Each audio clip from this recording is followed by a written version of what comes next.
নিজের পরিচয় বানাতে গেলে ভিড় থেকে আলাদা হওয়া ভীষণভাবে প্রয়োজন। যে ব্যক্তি আপনাকে প্রকৃত ভালোবাসে, ভিড়ের মধ্যে তাকে পাবেন না। তাকে সেখানেই পাবেন যেখানে আপনার সঙ্গ দেওয়ার মতো কেউ থাকবে না। পরিশ্রম চেহারা নষ্ট করে দিতে পারে, তবে ভবিষ্যৎ সুন্দর করে দেয়। পরিশ্রম হলো সিঁড়ি, ভাগ্য হলো লিফট।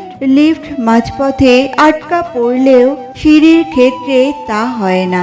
তাই ভাগ্য নয়, পরিশ্রমে ভর করে চলা উচিত। সত্যের ক্ষয় নেই, ভয় নেই, লজ্জা নেই, বিনাশ নেই। সত্য খুব বেপরোয়া, তাই সত্যকে দমিয়ে রাখা অসম্ভব। সত্যের জয় হবেই। বুঝলে বন্ধু, আপন মানুষ চিনতে চাও? শুধু একটা বার বিপদে পড়ার অভিনয় করে দেখো। সব সত্যি তোমার সামনে জলের মতো পরিষ্কার হয়ে যাবে। রিটার্ন টিকিট কনফার্ম মনে রাখবেন। জন্ম নিলে মৃত্যুকে প্রাপ্তি করতেই হবে। তাই যতদিন বেঁচে আছো হাসি খুশি নিয়ে জীবনটাকে বাঁচো।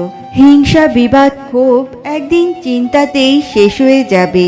কিসের এত অহংকার করো? কি নিয়ে এসেছিলে যে আমার আমার করো? এখানেই পেয়েছো, এখানেই রেখে যাবে। তুমি আজ যা ব্যবহার করছো, কাল তা অন্য কেউ ব্যবহার করবে।